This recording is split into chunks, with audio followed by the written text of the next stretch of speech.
Hello and welcome to the CivilTalk podcast. I'm your host, Tapasia Althouse. If you're new to the show, this is where we explore civility and social emotional learning with esteemed guests, expert insights, and practical advice to help people navigate the world.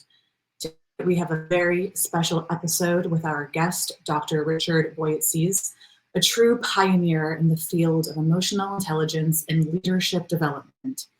Dr. Boyatzis is the author of over 9 influential books, including the groundbreaking Primal Leadership, Realizing the Power of Emotional Intelligence, co-authored with Daniel Goleman and Annie McKee, and his latest book, The Science of Change, Discovering Sustained Desired Change from Individuals to Organizations and Communities. His research has transformed management education and sparked a global movement in leadership coaching and competency development. His massively popular Coursera courses, including Inspiring Leadership Through Emotional Intelligence, have reached over 1.5 million learners across 215 countries.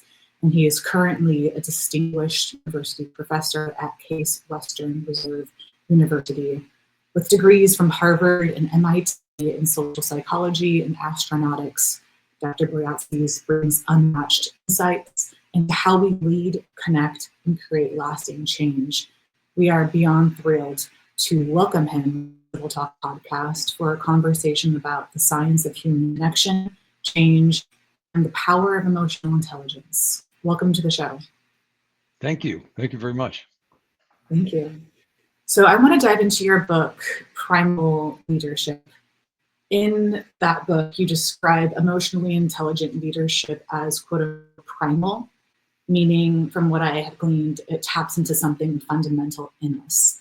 Can you unpack what you meant by that and why this matters in leadership today? Sure. And there's 2 ways to come into it. First, if you want to study leadership, you have to realize that you're studying relationships. You're not studying a person. It really doesn't matter about the leader. What matters is what kind of relationships he, she, or they have with the people around them, because you can't be a leader without followers. And just because people are reporting to you doesn't mean they aren't spitting in your coffee when they bring it to you. So the question first and foremost is, how do we form and how do we maintain relationships? And how do we form and maintain good relationships, healthy relationships, ones that enable people to be productive, innovative, for people to feel motivated? I mean, we have a worldwide motivation crisis right now. Pre-COVID, 80% of the people with full-time jobs in every country measured around the world were not engaged in their work. And today, it's even worse. So what we know is that people just aren't feeling the vibe or the juice. And that means that they don't bring their talent. Their body might show up, but not their capability. So the first and foremost issue is this issue of relationships. Now, that's very primal because that's how humanity started. I mean, we are a social species. Humans are not meant to live by themselves. And in fact, more often than not, prolonged periods of isolation lead to various forms of mental disturbance or mental disease, actually. So when you start to appreciate that and you realize how crucial relationships are, and then you start to say, from my 50 some years of studying competencies, which we now call emotional intelligence, when you look at performance, because I study it against performance, I don't care what people think of themselves, because that's delusional. But how do other people see a person's behavior, and does it really affect what they're doing? And when you study that, you realize 70 to 80% of the people in management leadership roles aren't adding value. And that's not a surprise to most of us who look at a lot of organizations. But when you're in leadership positions, it's easier to forget that you're more likely than not part of the 70 to 80%. And the single most powerful predictor, since I really started getting various doctoral students working with me in 2007, focusing on these relationships, we now have, over 50 studies, about 2/3 of which have been published, showing that Whenever you try to predict whether it's emotional intelligence or traits or anything about the individual to actual outcomes of leadership effectiveness, engagement, citizenship, innovation, etc., it's always mediated by the quality of the relationships. That Right. transforms because the individual dispositions have a significant, often, but weak relationship to the outcomes. You put the quality of relationships in there, and all of a sudden it shoots up tremendously. So, for Mhm. example, I mean, we've been able to show how even among engineers, nevertheless leaders, the demonstrated emotional and social intelligence behavior, as seen by others, predicted 31% of their effectiveness as engineers. And everybody thinks of engineering, or this is in a major R&D group of a Fortune 100 company. Everybody thinks of it as an individual contributor activity. It's not. It's all teams and relationships. And then you look at what influenced people's feeling of engagement, their perception and experience of the degree of shared vision, not goals, vision, sense of purpose and meaning with their project mates predicted unique variance 27%. I mean, academics drool when they can get up to 4 or 5% unique variance. 27% is huge. Yeah. So what we're saying is, and we've been studying shared vision, shared compassion, and shared energy as the three of the potentially more characteristics of high quality relationships.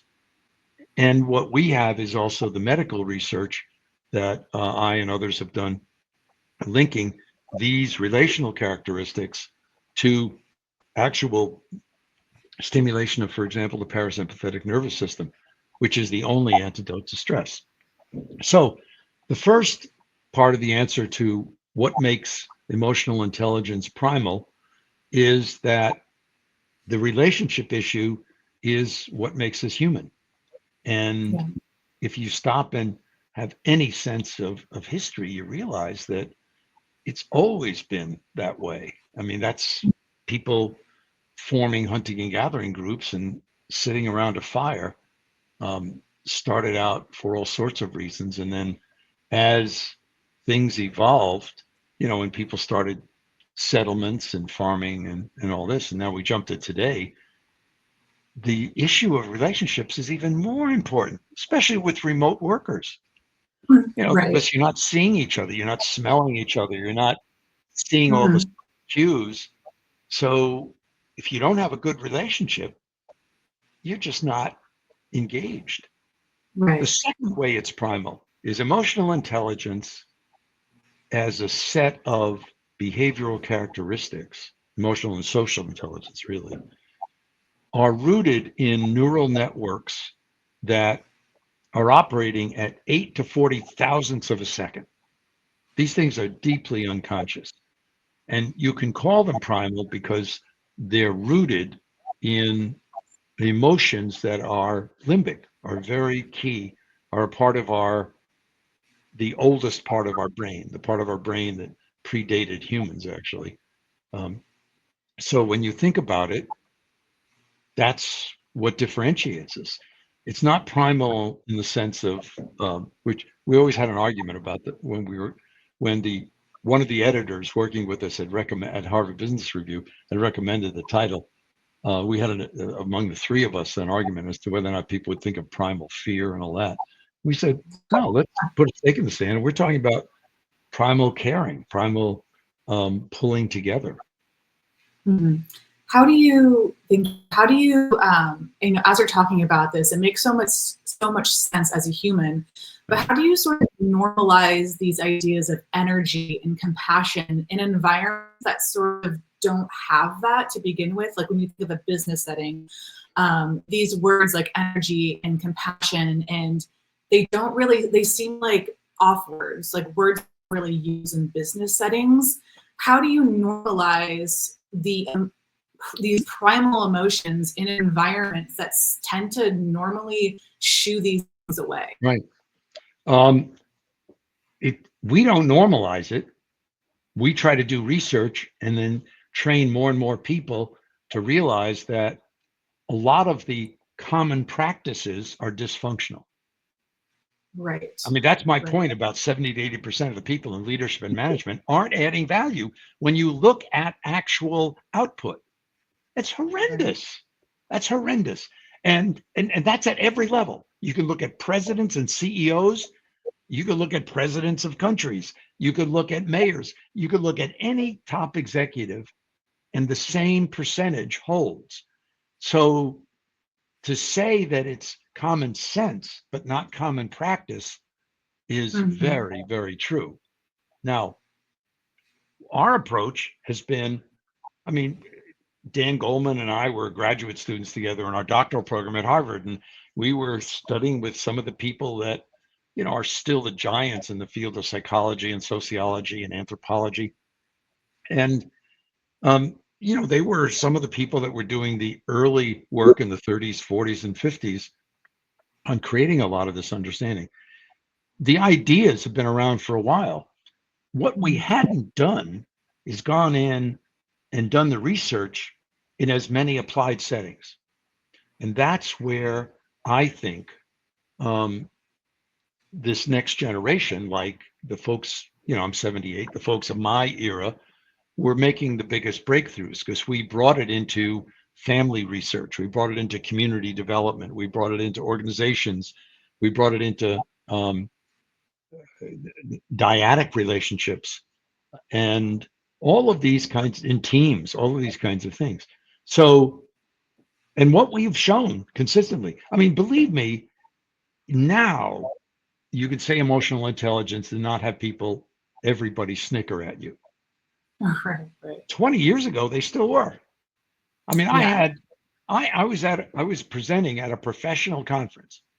I'm a psychologist, it's a major association in psychology, and some of the leading figures in the field stood up at the end in the discussion part of this big session. There were about 600 people in the room, and held up a copy of Primal Leadership and said, "This is the biggest piece of crap. This is destroying the field.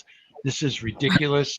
There was another conference a year later in which somebody had published basically a paper in a major journal saying that it was all bullshit, that it was all cognitive ability, when in fact, um, we saw the beginning data that proved that. Well, by now we have that data. And that was only 25 years ago, 20 years Right. ago. So when I first started studying competencies, I did the first study in 1970. And I'm seen very often in the competency movement in human resources as one of the 5 people who created it in the early 70s. It was myself and my thesis advisor at Harvard, Dave McClelland, then Marv Dennett from the University of Minnesota and one of his doctoral students, Rob Silzer, and a consultant in Minneapolis, Pat McClagan. And all through the 70s and into the 80s, we'd be presenting the research done in companies in various countries of the world, done in government agencies, done in military groups, and again, against performance. So it's not Mhm. just what do I think or surveys. Right. And people still said, no, no, it's cognitive ability and it's knowledge, skills, and abilities and this and that. By the late 80s, people started talking about competencies as acceptable. So by 2000 or 2002, must have been 2003, when that incident occurred at this one big PSYOP conference, I had said, because I knew the guy who said this, and for some Mhm. reason he didn't put together that I was the second author on this book that he was, and I was Uh-oh. presenting. Um, so in the chat afterwards, we're standing there, and I said, "Oh, by the way, Ed, thank you for the plug on my book." He said, "I didn't plug your book." I said, "Yes, you did. I'm the second author in Primal Leadership." And he looks at the book cover, and he looks at me, and he said, "Oh, but I've always respected your work on competencies." So it took 30 years to get that to be seen by practitioners. Got it first. And in fact, it was more popular in the 80s in Europe than it was in the US. Ah, So the Europeans caught on to it even sooner. And yeah. it moved along. The same thing that happened started with emotional intelligence. I mean, even though some people were studying it, Reuven Baran in 87, Jack Mayer and Peter Salovey coined the expression, they claim, in 1990. But by Dan Goleman's book in 1995, it was a mega bestseller all over the world, 14 million copies kind of thing. All of a sudden, people started looking at it differently. Well, I remember when the book started, his 95 book started to take off, Dan called me a couple of months later and he said, Richard, this is crazy. You actually do this research and you've done the training and the research on the training. We got to do something because people are going bananas over wanting more of this. So that's Yeah. when we started working again together on these things. And I would say today, even in academic circles, most people would say, yes, there are a set of relevant characteristics called emotional and social competencies. There are still some psychological colleagues who do not like labeling it with intelligence, but so there's a 20 to 30-year lag between Right. fighting the battles and getting it to happen. Now, in practice, very often this common sense thing, people go, oh my God, yes. So they'll start playing with it sooner. But who has gotten the headlines? I mean, hell, it wasn't until 1990 that Fortune finally dropped the special issue every year of Fortune magazine of the 10 worst bosses in the country. I remember saying to one of the key editors at Fortune at the time, because they used to call me for quotes, I know some of these people. They are real asses. They destroy value. Why are you making heroes of them? And part of that is people still have this fantasy that leadership is about kicking ass and taking names. It's not. Right. And now, I mean, you've got to be a real jerk not to appreciate the fact that the research is unequivocal and even the examples are unequivocal. Those top leaders that demonstrate more consistent emotional and social intelligence have the longest positive impact and are the most sustainable. Yeah. Yeah, it's interesting that you say that, because when you think of, a boss and you think of a manager and you think of a leader, you think of someone kicking ass, and I think that there's this performative aspect sometimes to these leaders who are like, I need to be this way in order to achieve this.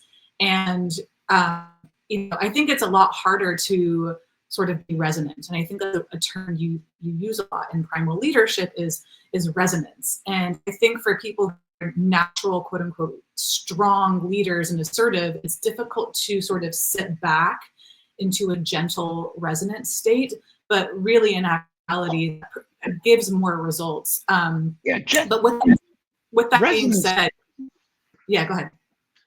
Resonance doesn't mean gentle. Right. I mean, if you look at top political leadership, in the last 75 years in the US, we've had one president who for 2 to 3 years of his presidency demonstrated that he was a resonant leader, and that was Ronald Reagan in the middle of his 2 terms. Not at the beginning and not at the end, but in the middle. And how do you know that? You look at surveys. Every demographic group, more than 50% of the people liked him. And he was not soft and he was not gentle. Thank you for that clarification. What makes a leader resonant? And what are things one can do as for leaders who are listening now to this podcast, leaders today to become more resonant? Well, the first issue ends up being to seriously look at the fact that you lead people. You don't lead a business. You don't lead a strategic plan. You don't lead a budget. You lead people who lead people who lead people. And maybe 6 layers down, you get to the people who actually do the work. You're not managing a budget. You're not managing a strategic plan. Strategic plans are necessary because you have to justify getting money from a bank or to decide how many people to hire. But no one is motivated by a strategic plan. No one. And actually, in my new book, I talk about this in one section where I talk about the emotional contagion, that actually what motivates people to change in organizations or communities or even countries are emotional swarms. And most strategic planning is treated as a very analytic, rational thing. We now know that that activates a neural network, the fast positive network, which suppresses the network that makes you open to new ideas and people. So one of the issues we have is that a lot of people have been socialized or trained into thinking that management is about budgets, numbers, and plans. And in fact, it's about people and budgets, numbers, and plans. Look, I have nothing against money. I've built several companies. I've enjoyed my hobby and investing in the stock market. I've done well, and I understand all that. And I've been an advisor to many Fortune 100 CEOs over the decades. The fact is that the people who add value over time, more than just one product launch, or they ride one wave, are the people who somehow get the fact that their role is to inspire other people to be great. And that takes guts, because very often look at MBA curriculums. MBA curriculums are on the whole horrible. I was leading a set of research teams back when I was running one of the research companies before I became a professor. And we were doing this for the group that accredits business schools. And we were looking at what are the characteristics of graduates versus when they entered.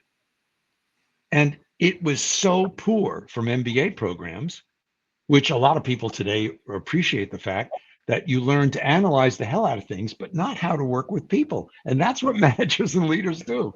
They work with people. So the dilemma is that a lot of people have taken what I call the minimum or threshold characteristics, understanding marketing, understanding finance, understanding international trade, as the indicators of greatness, when in fact, they're what get you to average or mediocre. Mm. What the research tells us is what gets you from average or mediocre to outstanding, effective, etc., are these other things. Yes, there are certain cognitive abilities, but the emotional and social behavior patterns constitute about 80% of the characteristics that distinguish the outstanding leaders from the average or mediocre ones. And that's where, I've been on this battle since 1980, when I first shared these results with this agency, to try to get management schools to teach a more balanced approach. And in fact, in our 2019 book on helping people change, in chapter 8, we talked about the fact that we now have the neurological evidence to say every organization should have a culture of performance. Because if you can't deliver, you're not going to continue. And what they need is a culture of development to complement it. And I remember back in the 60s, when a lot of the models and theories people were working on said, well, the highest point is where you blend the two together. It turns out you can't. Neurologically, these operate out of different systems in our brain, and they suppress each other. So what happens is they're antagonistic. So if they're antagonistic, you can't do them both, because one will always take dominance. And guess what it's always been? The financial. But that's what I think has resulted in this horrible motivation crisis. So and you see in certain units in organizations over the years, over the decades, you see this balance this complementary thing created. And today, it's still relatively rare. A lot of times people will say to me, well, do you have any example of an organization that's done it? I have one, MD Anderson, the #1 cancer hospital in the world, which happens to be based in Houston. I'm on Truth in Advertising. I'm on one of their boards, but I've been working with them for, 12, 15 years. And they are the leading cancer hospital because of what they do in research and in treatment. But internally, their engagement numbers are running 92%. Wow. You walk into any hospital and you look at their most recent engagement surveys, among the physicians and the nurses and the staff, they're not getting anywhere near those numbers. They usually look inverted. So part of that, what I'm saying is, even in highly technical environments, it's possible, but it's still rare because I think the pull is still toward the more defensive numerics. Prove it to Right. me. Right. And, even in sports, we can herald a great coach because they won a bunch of trophies. But in fact, the greatest coaches won trophies and had players that went on to become coaches and played a Yeah. lot It's because pure they inspiration. loved the sport. Yeah. Yeah, it's inspiration. It's inspiring hope. It's inspiring the Right. ability in your team players to do better. Yeah. I think I love your work so much because not only do you talk about leadership, also I want to get into the science of change and ask you why you think people struggle so much with change. When you're talking to leaders, when you're talking to companies about emotional intelligence and better leaders. Why do people struggle with change, even when they, subconsciously or consciously, maybe not subconsciously, but consciously want? Tapatio, it's scary. You said you're right now geographically based in Southern California. Yeah. Are you LA or San Diego or Santa Barbara or Los Angeles? Los Angeles? Okay.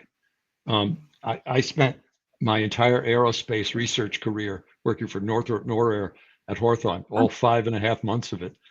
But I was living on Redondo Beach at the time, so I got to enjoy that part of the world. Beautiful Thanks. climate. Indeed. California, as an entity, and each of the metropolitan areas have been suffering for the better part of 50 or 60 years from water problems, traffic problems, and then in the last 30 years, at least, having followed this from the mental health clinics, have suffered from basic financial solvency issues in any municipality because of the needs of the social safety net. And that was all before, adding a few million more illegal immigrants into the mix. Why haven't people fixed that? Mm-hmm. I mean, there are cities that actually have balanced budgets in the United States. There are states that do. Why hasn't that happened? There are a lot of smart people in California and Los Angeles. Huge. Mm-hmm. I mean, one of the best, in my view, Caltech is there. It's not for the lack of ideas. So you ask the question, why isn't it? And then even on health, yes, we have created the pharmaceuticals and intervention surgical procedures that have ridded the world of a lot of diseases. And yet today they're coming back because, in particular, people don't want to vaccinate their children. So measles, which was eradicated, is now back. Yeah. And it's killing kids. Mm-hmm. I mean, I'm just waiting for an outbreak, of cholera or something like that. But it's almost inevitable from complexity theory. But look at the outbreak we do have now, which is of obesity. Mm-hmm. I mean, Americans like to be number one. We are the most obese nation in the world. Right. It's true. And so why? Right. And while the intent of the Affordable Care Act was great, and some of the provisions were really important breakthroughs, it didn't go anywhere near far enough that we needed to do, because as the head of the number 2 hospital, the Cleveland Clinic in the country, said at the time, if we wanted to really reduce the cost of healthcare and make more people healthy and increase longevity, we get everybody to stop smoking and we get everybody to exercise more and watch what they eat to lose weight. Because right now, the highest cost of healthcare is the cost of healthcare is coming from comorbidities from obesity more than anything Yeah. else. So again, why? Now that's where in the science of change, I talk about this in chapter 1, how basically the human organism will defend itself to survive. It's a basic ecological issue. So your body goes into a defensive posture. The problem is when you're in a defensive posture, hormonally and physiologically, you're psychologically closed to new ideas. I mean, I actually, one study that I talked about in the science of change, these folks, epinephrine, or in the UK, it's called adrenaline, is associated with, it's one of the endocrines secreted when you have a sympathetic or stress reaction. Oxytocin is secreted primarily in women, but when you have a parasympathetic. And peripheral vision, which is, if you're looking straight ahead, people who are pilots know their peripheral vision. Most others don't. You move your hands out, looking straight ahead, and where you lose sight of it is your peripheral vision. That's mine right now, just under 180 degrees. They showed that shooting a dose of epinephrine in a person's nostril reduced that to 30 degrees. That's all they could see. Right. They waited a number of minutes, gave them a shot of oxytocin, went back. Right. So every time we feel stress, our vision narrows. Now, it turns out that that's one of the reasons stress is useful. It's not good for you, but it's useful. It helps you focus. You get something done. You can make a decision. The problem is, most of the time, we do that prematurely, and we miss all the other stuff going on. That is one force, as I talk about in chapter 3, towards inhibiting change. Another one is our desire to get social approval. I mean, none of us wants to be seen as a bad person, and even if you feel a calling to help and you stand up to do something that may in fact save the financial viability of an entire country. And what happens as a result? People throw bombs at your auto dealership and key your cars, or Yeah. decide to boycott you because they don't care about financial viability. They like being in debt and dependent on other countries like China, who buys all our debt. So the dilemma is, you add this defensive nature for self-protection to the desire for social approval, or to be seen as a good person in your social group, and there are a few other things that add to it, but on the whole, we don't innovate, we don't strike out, and those of us who do are very often seen as odd, Right. and have to have a lot of courage to keep going. And Yeah. that's why I emphasized courage and curiosity in chapter 1 of the Science of Change, because the big breakthroughs don't tend to happen because you say, okay, I'm going to make a breakthrough on this. They happen. I use the example of Lieutenant Rashid, who in the late 18th century, he was a part of the French expeditionary force under Napoleon in the early 19th century in Egypt. And part of what Napoleon wanted to do, he was a very thoughtful intellectual. He liked to dig up relics and antiques from wherever in the world he went and send them back to Paris. And so Lieutenant Lieutenant Bouchard is doing this at the time, and he's got a team out in the desert in this part of Egypt, and they uncover this big piece of stone. And part of me always hopes that he's looking at it and he's amazed at what this holds, because then shipped it back to Paris. It was what we now call the Rosetta Stone.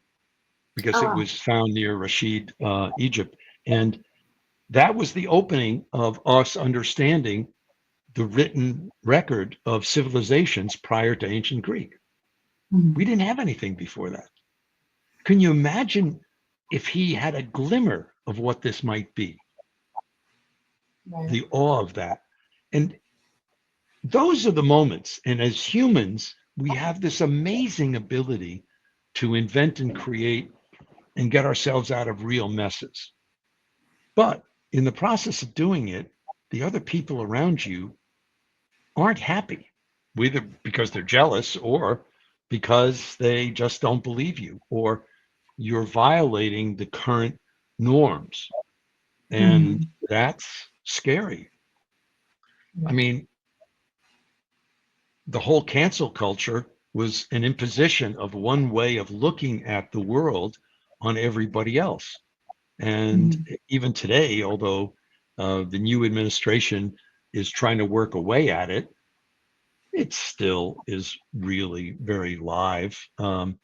You're going to be crucified if you say something or do a piece of research that might not support the current quote unquote Sex. politically correct way of doing it. And Yeah. that'll change. I mean, hell, I mean that's true of every generation. Um, but all of that says that's why change is so hard. Yeah. I love your linking. Obviously, you study neuroscience, but also the term.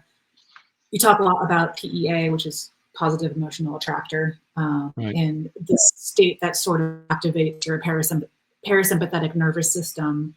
And right. from someone who really, really could understand things on a logical, understanding how the brain and science works with your emotion, that really clicked something for me when I read about it. And I listened to another podcast and we were talking about that too, and how that really opens our nervous system to relaxation and openness and creative thinking, and really allows us to intake new information in a way that is sustained. Yeah.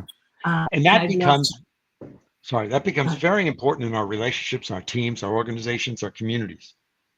I mean, right. the U.S. isn't just going through this battle now politically. I've been in, I don't know, 9 countries in the last year and a half. Every country except Bhutan is going through this, dialectical tension. Now, part of it is that um, when we try to address stress, very often we try to lower the stress, but that doesn't help a lot. It just means we have mild impairment instead of extreme impairment. That, as you pointed out, the only antidote is really this parasympathetic. Well, it's the same thing in our families, in our Mhm. organizations, in our communities, that if people are sharing a vision and care about each other, which is to say, shared vision, shared compassion, and they see it as important, which is where the energy comes in, then they pull toward it. Yeah. But you could also be pulled toward the negative. And one of the things that's been contributing to the negative is rampant narcissism. I mean, Yeah. narcissism is unbelievable everywhere in the world. I mean, the example I used in because I was writing the first draft of chapter 9 in our 2019 book, Helping People Change, was when did the selfie become the most popular form of photography? It probably was the cell phone. Yeah. And when you stop and think about that, when you have such extreme narcissism, and you add to it the fact that people feel threat, what happens? You become self righteously rigid. Now, you don't sit and listen to someone who has an idea, especially if you feel strongly about a certain issue. Mhm. People don't listen to anybody anymore.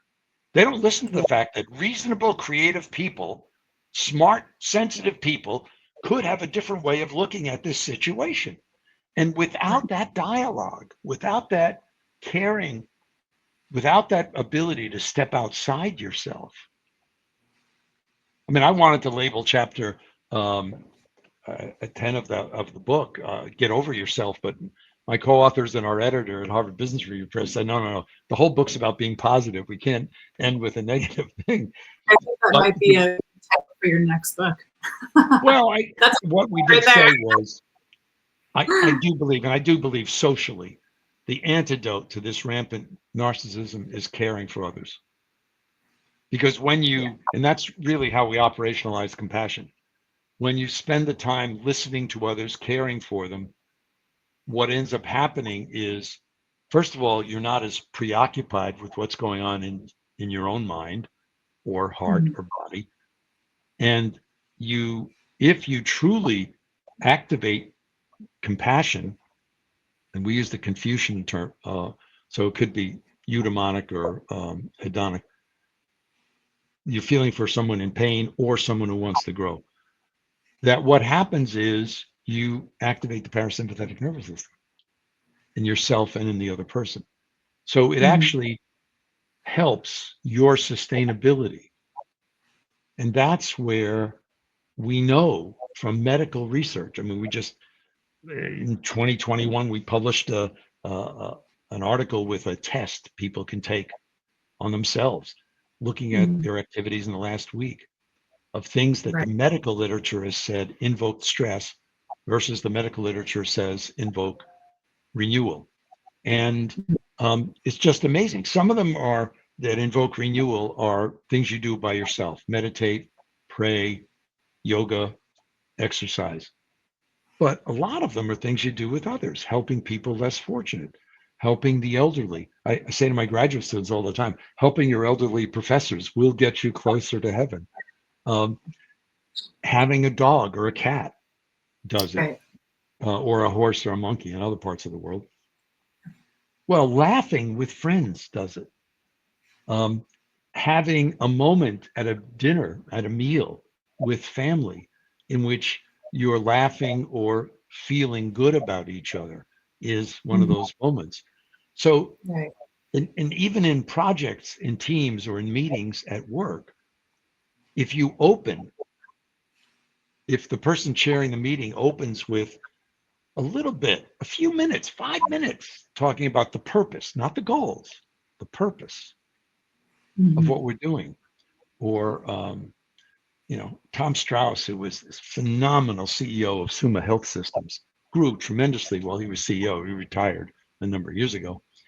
But he used to have the heads of all the hospitals and outpatient clinics come to his office for 60-minute meeting once a week.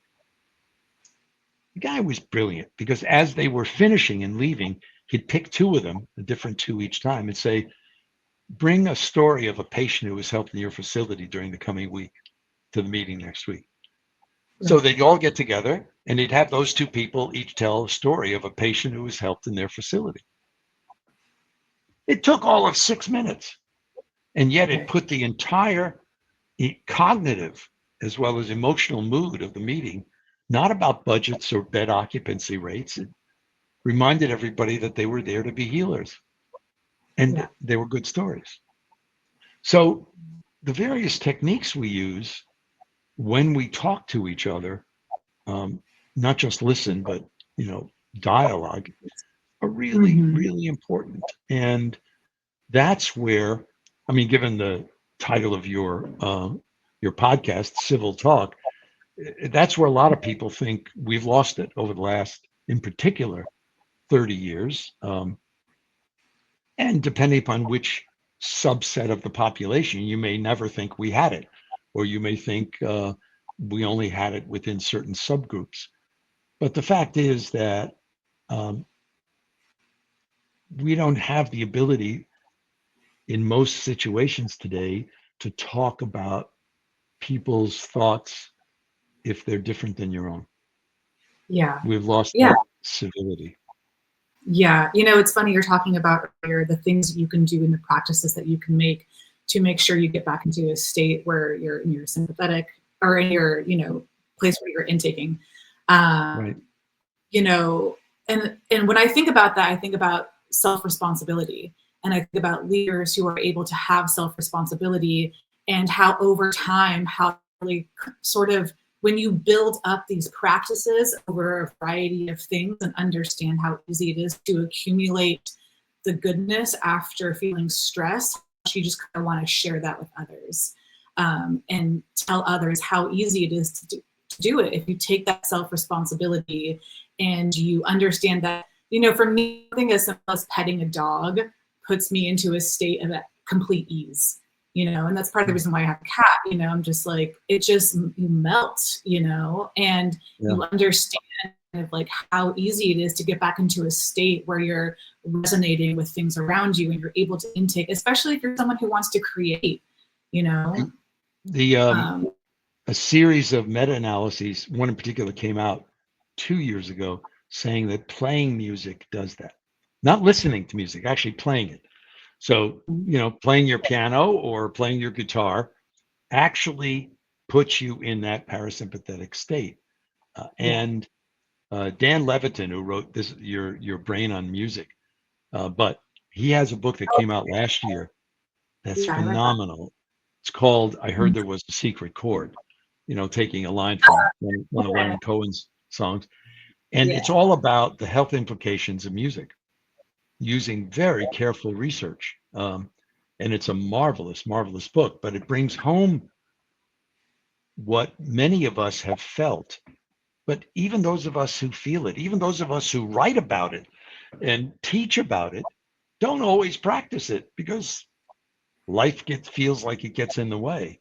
And that's the thing that makes it sad, because when we take the time to feel excited about life, we infect others with this positive vibe.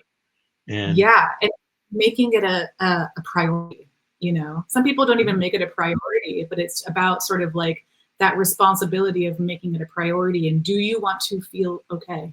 Like, do you want to be okay and not addicted to stress and coffee and maybe drinking all the time? You know what I mean? So it's just this sort of like priority. I think maybe that happens more as you get older, or you have more experience in your life, or maybe you've seen people in your life around you who have been struck with too much stressors and you kind of want to avoid that, While I could say that's true, you talked about our 2002 book, Primal Leadership. Our 2005 book, Resonant Leadership, told the story of a person who became a very effective CEO of Unilever. He didn't get it till his fourth wake-up call. Right. I mean, he's lying in a hospital bed after a heart attack. His wife's divorcing him. His kids won't talk to him. And this wasn't the first wake-up call. This was the fourth. And it was one of his close friends sitting by his bedside who was dying of cancer, had terminal stage 4 cancer, who said to him, wake up. You got to change your ways. And it's very powerful. In organizations, I love to use this example because both organizations were financially very successful, Cisco Systems and Oracle. Mm-hmm. And yet during their early eras, John Chambers was the CEO of Cisco Systems, I believe was a very resonant leader. And Larry Ellison was a classic dissonant leader, in later years a demagogue, because people close to him felt he was really resonant, but people outside didn't.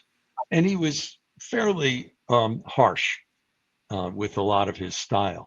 Well, what was fascinating isn't that the two companies made money, but they made a lot of acquisitions. 80% of the top executives in the companies acquired by Cisco, and they used to acquire 15 companies a year or so, stayed beyond the payout period. The typical thing at Oracle was what happened when they bought PeopleSoft. I mean, what kind of a company does a hostile takeover of a company called PeopleSoft? But at any rate, I believe the statistic is 87% of the top professionals and executives left before the ink was dry on the deal. So sometimes the consequences aren't quickly obvious. The example I used in sports, like if you use college basketball, Bobby Knight won a lot of championships, but Coach K and John Wooten won just as many championships, but Coach K and John Wooten had something like 5 times the number of players go on to play in the NBA and be coaches and managers than Bobby Knight. Yeah. That tells you something, because we're not talking about professional. We're talking about collegiate basketball. We're talking about an arena in which you're not supposed to just win games. You're supposed to be developing these college students in their maturity. So looking at the broader perspective is always a key issue. And right now that happens all the time. And yes, right now people may be feeling the world is chaotic. I assure you, people felt the same way in the late 60s, because I was a part of a lot of those protests. And people felt the same way in the 40s when the world was quite literally at war. And a significant number of everybody's family didn't come home. Yeah. But even with looking at historical records, I quote somebody in the book who talked about the threat of change, and talked about how it was going to open people's minds to evil, how it was going to transform the very nature of our society. And this particular person was writing and giving lectures about this theme, about this new technology. And it was Archbishop Trithemius talking about the printing press. Right. Yeah. I mean, there's going to always be an archbishop in every 5-10 years that echoes that sentiment of any newness is just the devil. And that's just, obstinate naysayers, people who want to expand are always going to encounter that. And the problem is because of the power of emotional contagion. And when you have more power in a social sense, which leaders do, you are more contagious. You're more infectious. That means you have a greater power to infect people with positives and negatives. And Anthony Storr, the prominent psychoanalyst, British, had a marvelous book that came out in the early 90s called Feet of Clay, Saints, Sinners, and Gurus, in which he talked about how that these people who become gurus end up manipulating a lot of people around them because they know how to stimulate fear. And that's easy to stimulate. Right. Yeah. I mean, it's pretty scary. And for people who are, from what I hear, it's just sort of choose your leaders wisely, and choose who you listen to wisely, use maybe your intuition or your senses to really calculate whether or not this person is doing it from a place of ill will or from a place of I'm really trying to benefit humanity. But with that being said, our last question, I know we're definitely over time. What's one small but powerful action our listeners can sort of take today to begin to deepening their own connection with power, change, and sort of emotional fluidity?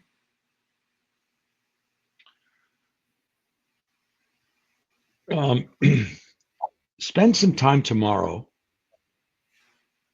asking somebody you're interacting with about their dreams. If their ideal life could occur 15 years from now, what would it be like? And just listen.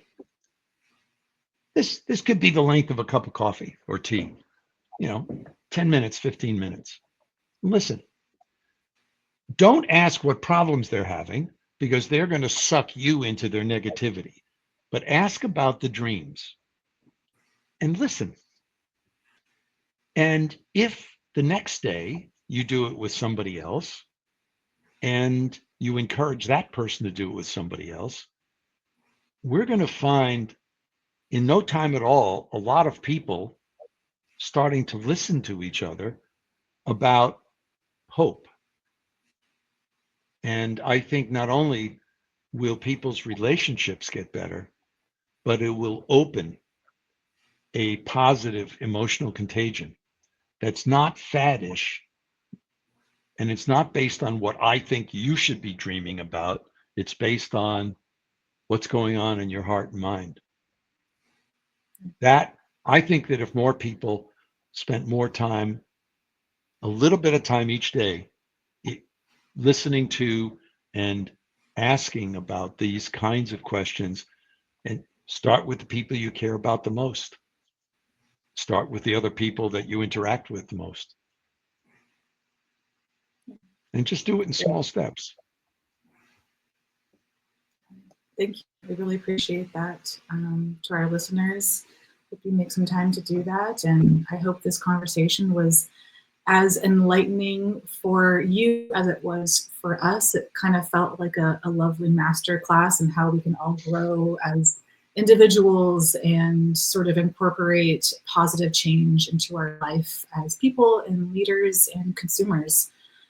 For our listeners, if you're feeling sparked by this conversation, I highly encourage you to explore Dr. Boyatzis' work, especially his Coursera course, Inspiring Leadership Through Emotional Intelligence, and his books, The Science of Change and Primal Leadership. We can link those on our website in this podcast at www.civiltalk.com/podcast. Dr. Richard Boyatzis, thank you so much for being with us today. It was really a pleasure. Appreciate it. Thank you, Tapatio. Thank you. And as always, thank you for joining us today at the Civil Talk podcast. Until next time, keep learning, stay curious, and lead with purpose.